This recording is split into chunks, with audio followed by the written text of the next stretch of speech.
नमस्कार। आज इस व्याख्यान में हम रघुवंश महाकाव्य के प्रथम सर्ग के 16वें श्लोक से पढ़ना प्रारंभ करेंगे। प्रारंभ करते हैं 16वें श्लोक से अध्ययन करना। भीम कांतै नृपगुणैः स बभूवोपजीविनाम् अदृशश्चाभिगम्यश्च यादो रत्नैरिवार्णवः। पदच्छेद करते हैं। भीम कांतैः नृपगुणैः स बभूव उपजीविनाम् अदृश्यः च अभिगम्यः च यादो रत्नैः इव अर्णवः। पिछले व्याख्यान से हमने राजा दिलीप के गुणों को पढ़ना प्रारंभ किया था। उसी क्रम को आगे बढ़ाते हुए महाकवि कालिदास राजा दिलीप के अन्य गुणों का कथन करेंगे। इस पद्य में या श्लोक में राजा दिलीप के कुछ गुणों का कथन किया जा रहा है। अन्वय के साथ अर्थ करते हैं। स यादो रत्नैः अर्णवः इव भीम कांतैः नृपगुणैः उपजीविनाम् अदृश्य अधिगम्यः च बभूव। स वह राजा दिलीप भीम कांतैः नृपगुणैः उपजीविनाम् अदृश्य अभिगम्य च बभूव। किसकी तरह? यादो रत्नैः अर्णवः इव। तो इसका अर्थ होगा कि इव जैसे अर्णवः समुद्र। अर्णव, अर्ण कहते हैं जल को, जल से युक्त जो जल स्रोत समुद्र है वह समुद्र यादो रत्नैः, यादस कहते हैं जंगली जीव जंतु को, तो जंगली जीव जंतु और रत्नैः रत्नों से। जो कैसे होते हैं? जंगली जीव जंतु भयंकर होते हैं और रत्न मनोहर होते हैं।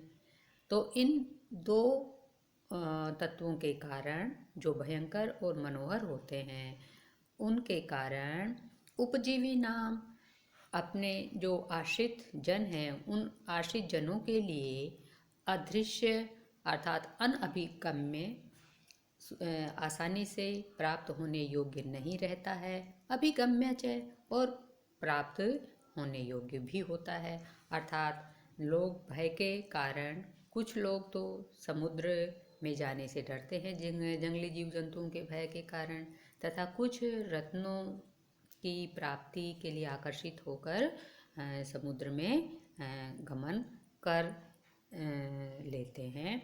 उसी तरह से भीम कांतैः नृपगुणैः अपने भयंकर और मनोहर दो प्रकार के राजगुणों के कारण, नृपस्य गुणैः राजा के गुणों के कारण के द्वारा उपजीवी नाम वह राजा दिलीप भी उपजीवी जीवियों के लिए अर्थात आश्रित जनों के लिए, जो प्रजा थी उस प्रजा के लिए अदृश्य था अर्थात अनभिगम्य था। लोग उनके पास जाने से कातर भी होते थे, भयभीत भी होते थे और अभिगम्य तथा उनके गुणों से प्रभावित होकर अभिगम्य भी था वह, अर्थात उसके पास चले भी जाते थे। अर्थ एक बार और करते हैं कि जैसे समुद्र अपने जंगली जीव जंतु तथा रत्न स्वरूप भयंकर और मनोहर गुणों के कारण आश्रितों के लिए अदृश्य अनभिगम्य और अभिगम्य दो रूप वाला होता है, उसी प्रकार से वह राजा दिलीप भी अपने भयंकर और भयभीत करने वाले और मनोहर दो प्रकार के राजोचित गुणों से आश्रित जनों के लिए या प्रजाजन के लिए अदृश्य भी था, अनभिगम्य भी था, अर्थात लोग आसानी से उनके पास नहीं जाते थे, और अभिगम्य भी था। इस तरह से यहाँ पर राजा दिलीप के जो दो प्रकार के विरोधी गुण हैं उनका कथन किया गया है और उनकी जो तुलना है वो किससे की गई? समुद्र से। अगला पद्य। रेखा मात्रमपि क्षुण्णात् आमनोवर्त्मनः परं न व्यतीयुः प्रजास्तस्य नियन्तुर्नेमि वृत्तयः। रेखा मात्रम अपि क्षुण्णात् आमनोः वर्त्मनः परं न व्यतीयुः प्रजाः तस्य नियन्तुः नेमि वृत्तयः। यहाँ पर उनके कुशल शासक होने का वर्णन किया गया है। कि नियंतु तस्य नेमिवृत्तयः प्रजाः आमनुः क्षुण्णात् वर्त्मने परम रेखा मात्रमपि न व्यतीयुः। बताया गया है कि जैसे नेमि वृत्तय, नेमि कहते हैं रथ का जो पहिया है उसका घेरा, तो रथ चक्र का घेरा, उस रथ चक्र के घेरे की वृत्त या गति, रथ चक्र के घेरे की गति, तस्य नियंतु जो उसका नियंता होता है, रथ का जो सारथी होता है, उस सारथी के अच्छा होने पर रथ चक्र के घेरे की गति वर्तमने परम रेखा मात्रम अपि न व्यतीयु, मार्ग से रेखा मात्र भी अर्थात थोड़ा सा भी बाहर नहीं जाती।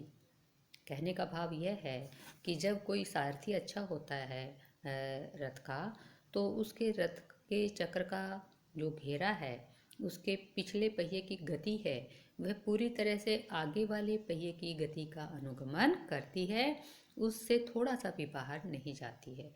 तो इस तरह से जैसे पिछले वाले पहिए के घेरे की गति थोड़ा सा भी आगे वाले रथ चक्र के घेरे की गति से बाहर नहीं जाती है, उसी तरह से आमनोः क्षुण्णात् वर्त्मनः प्रजाः नियंतु तस्य रेखा मात्रमपि न व्यतीयुः।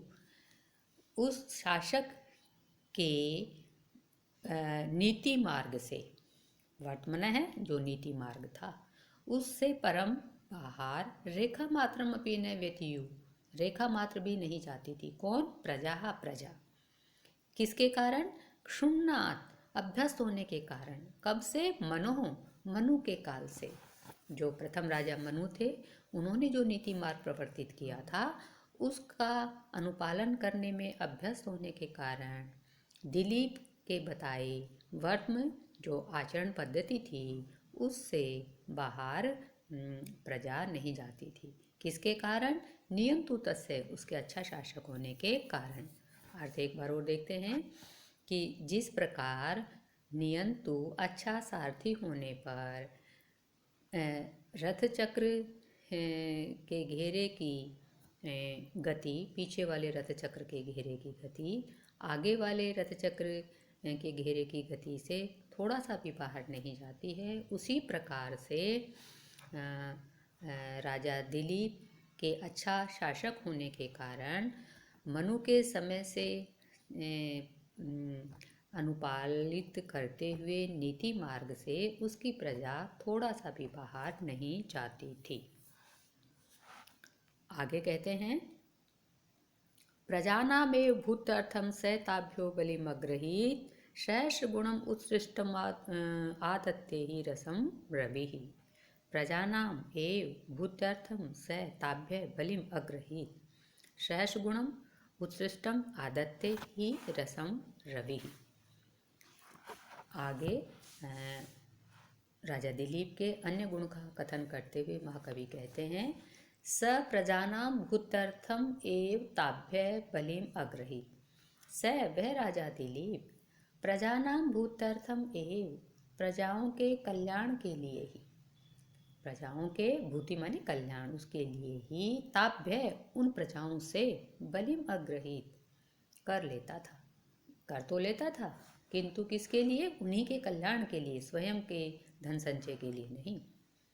उदाहरण दिया कि वो ऐसा क्यों करता था, क्योंकि ये उनकी महानता थी कि महान व्यक्ति ऐसा ही करते हैं। तो उदाहरण देकर बताते हैं कि ही, क्योंकि रवि ही सहर्ष गुणम उत्सृष्टम रसम आदत्ते, सूर्य, रवि सूर्य सहर्ष गुणम उत्सृष्टम रसम आदत्ते, रसम आदत्ते, रस को लेता है, जल को ग्रहण करता है अपनी किरणों के माध्यम से।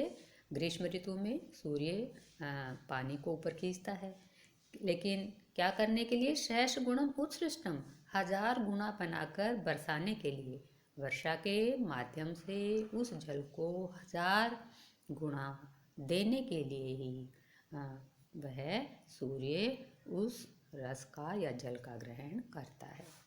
तो इसका अर्थ हम एक बार और देखें कि जिस तरह सूर्य हजार गुना अर्थात अनेक रूप में बढ़ाकर देने के लिए ही पृथ्वी से विभिन्न स्रोतों से जल को खींचता है, उसी प्रकार राजा दिलीप अपनी प्रजा की भलाई के लिए ही उनसे कर लेता था। आगे कहते हैं, सेना परिच्छदस्तस्य द्वयमेवार्थ साधनम शास्त्रेष्वकुंठिता बुद्धिर्मौर्वी धनुषी चातता। सेना परिच्छदः तस्य द्वयमेव अर्थ साधनम शास्त्रेषु अकुंठिता बुद्धिः मौर्वी धनुषी च आतता। यहाँ पर उनकी जो है ना शारीरिक और मानसिक गुणा उनके शारीरिक और मानसिक गुणों का कथन किया गया है कि वह स्वयं पर ही अपनी दो प्रकार की जो क्षमता थी शारीरिक और मानसिक, उन पर ही निर्भर था, सारे काम उन्हीं से पूरा करता था। तस्य सेना परिच्छदय, तस्य उस राजा दिलीप की सेना परिच्छदय आसीत, उसकी जो सेना थी वह परिच्छद थी।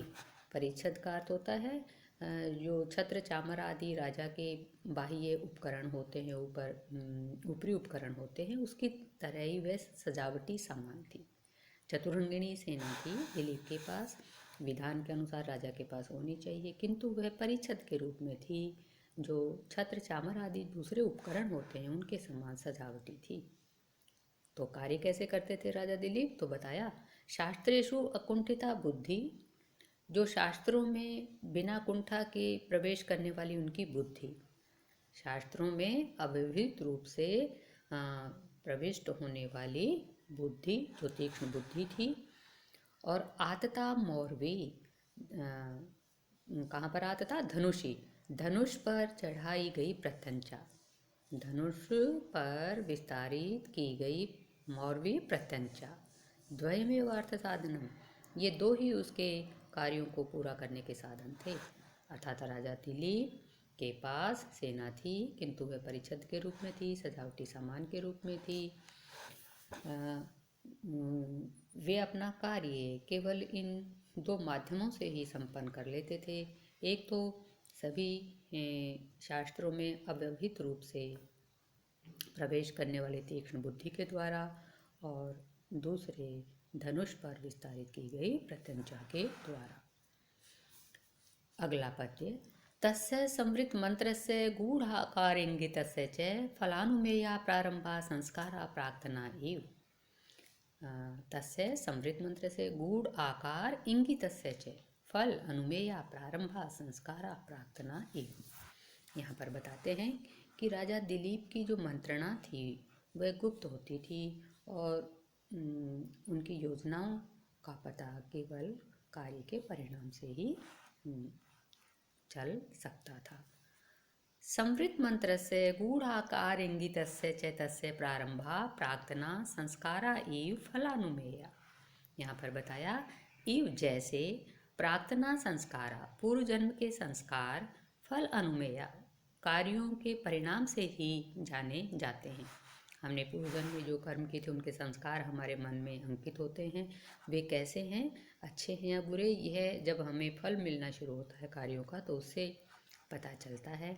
तो उन संस्कारों की तरह तस्य प्रारंभ, उस राजा दिलीप के कार्य प्रारंभ, उनकी जो कार्य योजना थी वो फल अनुमेया उनके परिणामों से ही ज्ञात होती थी। कैसे थे राजा दिलीप, ऐसा क्यों होता था? तो दो विशेषण बताए। संवृत मंत्र से कार्यों की मंत्रणा को गुप्त रखने वाले, गुप्त मंत्रणा वाले, यहाँ पर है जो मंत्रणा है वो गुप्त रहती थी। और आगे आया गूढ़ आकार इंगित से, उस मंत्रणा का आकार और इंगित से पता नहीं चलता था। आकार से तात्पर्य है जैसे भ्रूभंगिमा इत्यादि आकार के द्वारा, और इंगित से जैसे मुख लाल होना, क्रोध में दूसरे विकार होना। तो इस तरह से उसके जो आकार थे, भ्रूभंगिमा आदि आकार और मुख लालिमा इत्यादि संकेतों के द्वारा जिनका पता नहीं चलता था, अर्थात आकार और इंगित या संकेत दोनों को गुप्त रखने वाले, मंत्रणा को गुप्त रखने वाले राजा दिलीप के कार्यों का पता उनके परिणामों से ही उसी प्रकार चलता था जैसे पूर्व जन्म के संस्कारों का पता कार्यों के द्वारा होता है, पता चलता है। अगला पद्य। जुगोपात्मानमत्रस्तो भेजे धर्मं मनातुरै अग्रित्नुराददेशो अर्थम असक्तः सुखम अनबभूत। जुगोपै आत्मानं अत्रस्तै भेजे धर्मम अनातुरै अग्रित्नुः आददे स अर्थम असक्तः सुखम अनबभूत। यहाँ आया है कि स अत्रस्तः आत्मानं जुगोपै अनातुर धर्मम भेजे अग्रत्नु अर्थमाददे असक्त सुखम अनबभूत। कि वह सब कार्य अनासक्त भाव से नीति के साथ करता था। कैसे? अत्रस्तः आत्मानं जुगोपै, निर्भय होते हुए भी अपनी रक्षा करता था। राजा दिलीप को किसी का भय नहीं था, तो वो निर्भय होकर भी विधान के अनुसार आत्मानं जुगोपै अपनी रक्षा करता। अनातुर धर्मम भेजे, तथा अनातुर रोग से रहित होकर धर्मम भेजे, धर्म का सेवन करता था, पालन करता था। स्वस्थ रहकर धर्म का पालन करता था। अग्रिध्नु अर्थम आददे, और लालच न रखते हुए धन का संग्रह करता था। लालच के साथ नहीं, बिना लालच के अर्थम आददे धन का संग्रह करता था। असक्त सुखम अनबभूत, और आसक्ति से रहित होकर बिना आसक्ति के ही उन सुखों में आसक्त हुए बिना सुखों का उपभोग करता था।